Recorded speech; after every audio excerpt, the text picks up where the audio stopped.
జాతీయవాద జర్నలిజానికి అసలైన వేదిక నేషనలిస్ట్ హబ్ ని సబ్స్క్రైబ్ చేసుకోండి. నోటిఫికేషన్స్ కోసం బెల్ ఐకాన్ పై క్లిక్ చేయండి. నమస్తే, వెల్కమ్ టు నేషనలిస్ట్ హబ్. పార్లమెంటుపై పొగబాంబు దాడి వెనుక కాంగ్రెస్ పార్టీ హస్తం ఉందా? దాడికి పాల్పడ్డ నిందితులకు ఆ పార్టీ సహకరించిందా? నిందితులకు హస్తం పార్టీకి ఉన్న సంబంధం ఏంటి అనే విషయాలను ఓసారి పరిశీలిద్దాం. పార్లమెంటుపై దాడికి ఒక్కరోజు ముందు కాంగ్రెస్ ట్విట్టర్ ఖాతాలో ఓ వీడియోతో కూడిన ట్వీట్ చేశారు.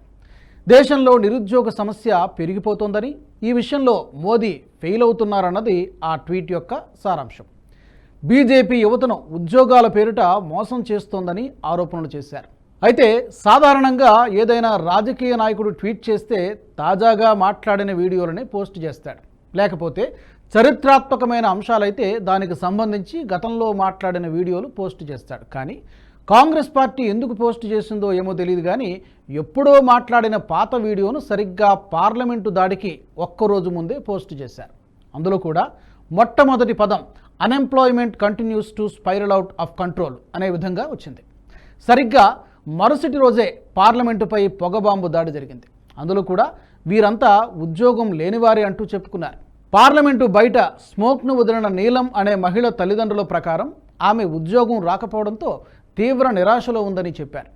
కాంగ్రెస్ ఒక్కరోజు ముందు ట్వీట్ చేయడం, మరుసటి రోజే ఈ దాడి జరగడం, రెండింటికి నిరుద్యోగం అనే పదంతో సంబంధం ఉండటం, ఇవన్నీ చూస్తూ ఉంటే ఈ అటాక్ వెనుక పెద్ద ప్లాన్ ఏదైనా జరిగిందా అనే అనుమానాలు కూడా వస్తున్నాయి. నిందితుల గతాన్ని ఓసారి పరిశీలిస్తే ఈ అనుమానం మరింత బలపడుతోంది. బుధవారం లోక్సభలో ఇద్దరు దుండగులు గందరగోళం సృష్టించారు.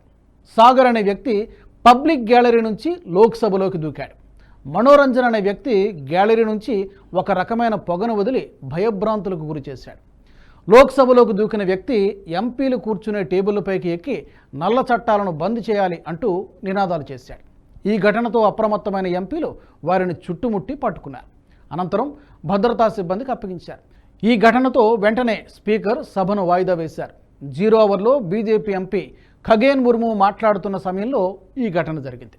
మరోవైపు అదే సమయంలో పార్లమెంటు భవనం బయట అమోల్ షిండేతో పాటు నీలం అనే మహిళ ఆందోళనకు ప్రయత్నం చేశారు. వీరు పసుపు, ఎరుపు రంగుల పొగను వదిలారు. దీంతో వారిని భద్రతా సిబ్బంది వెంటనే అదుపులోకి తీసుకున్నారు. ఈ ఘటనలో మొత్తం 6 ప్రమేయం ఉన్నట్టు పోలీసులు గుర్తించారు. ఈ నలుగురితో పాటు లలిత్, విక్రమ్ అనే మరో 2 పేర్లు కూడా బయటకు వచ్చాయి. దీంతో విక్రమ్ను గురుగ్రామ్లో అదుపులోకి తీసుకున్నారు. లలిత్ కోసం ఢిల్లీ పోలీసులు గాలిస్తున్నారు. పార్లమెంటుపై దాడి జరిగిన వెంటనే ట్విట్టర్లో దీనికి సంబంధించి చాలామంది ట్వీట్లు చేశారు. ఎంతోమంది తమ అభిప్రాయాలను సోషల్ మీడియా వేదికగా పంచుకున్నారు. అయితే ఇందులో కొంతమంది మాత్రం రాహుల్ గాంధీని పొగడడం ప్రారంభించారు. ఘటన సమయంలో లోక్సభలోని ఫోటోలను పోస్ట్ చేస్తూ రాహుల్ గాంధీ చాలా ధైర్యవంతుడని, దాడి జరుగుతున్నా బెదరలేదని ట్వీట్లు చేయడం మొదలైంది. ఈ దాడి ఘటనపై యావత్ భారతదేశం నిందితుల గురించి ఆరాధిస్తుంటే కాంగ్రెస్ పార్టీ సోషల్ మీడియా మాత్రం వెనువెంటనే రాహుల్ గాంధీని పొగిడే పనికి పూనుకుంది.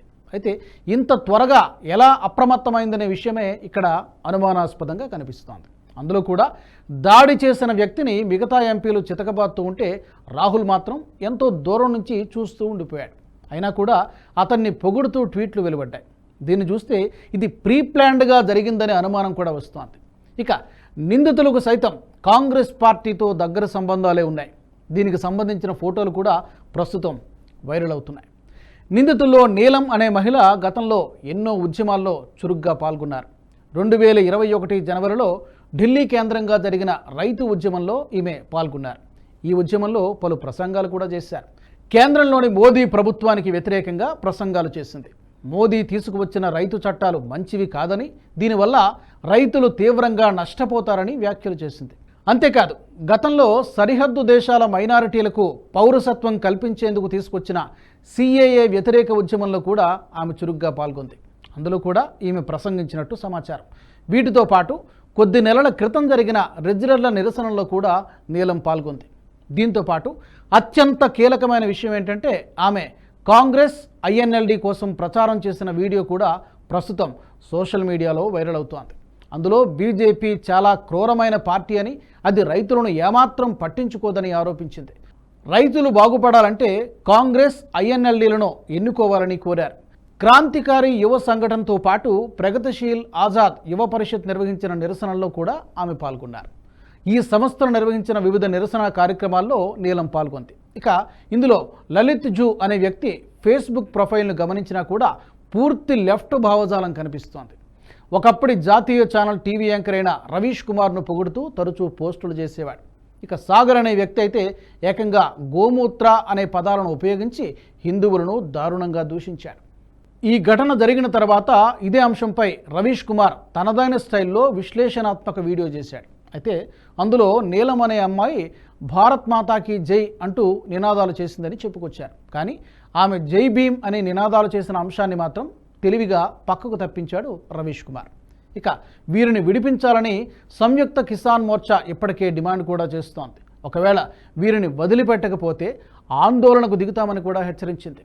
ఈ పరిణామాల వల్ల వీరందరినీ లెఫ్ట్ ఎకోసిస్టమ్ కాపాడుకోవడానికి ప్రయత్నం చేస్తోందా అనే అనుమానం కూడా తలెత్తుతోంది. ప్రస్తుత దాడి మాత్రం బీజేపీని దెబ్బతీయడానికి జరిగిందనే అనుమానాలు వెల్లువెత్తుతున్నాయి. మోదీ నేతృత్వంలోని బీజేపీకి జాతీయ స్థాయిలో దేశ భద్రతను కట్టుదిట్టంగా నిర్వహిస్తోందనే పేరుంది. గతంలో ఎన్నో ఉగ్రదాడులు జరిగేవని, ప్రస్తుతం అవి ఆగిపోయాయన్న భావన ప్రజల్లో బలంగా నాటుకుపోయింది. సర్జికల్ స్ట్రైక్స్తో పాటు ఎయిర్ స్ట్రైక్స్ వంటివి చేసి ఉగ్రవాదులకు ముచ్చెమటలు పట్టించారని, ఇక ఉగ్రవాదులకు భారత్ భయపడే అవసరం లేదనే భావనలో ప్రజలున్నారు. ఎన్నికల్లో మోదీకి ఉన్న అనేక సానుకూల అంశాల్లో ఇది కూడా ఒకటి. అందుకే మోదీ ప్రభుత్వానికి ఉన్న ఈ సానుకూల అంశాన్ని దెబ్బతీయడానికి కూడా నిందితులు ఈ ఘటనకు పాల్పడ్డారా అనే అంశం ప్రస్తుతం తెరపైకి వస్తోంది. ఈ నేపథ్యంలో వీరి వెనక నిజంగానే కాంగ్రెస్ పార్టీ హస్తం ఉందా అని విశ్లేషకులు లేవనెత్తుతున్న అనుమానాలు ఎంతవరకు నిజం అన్నది తెలియాలంటే మరికొద్ది రోజులు వేచి చూడాల్సిందే.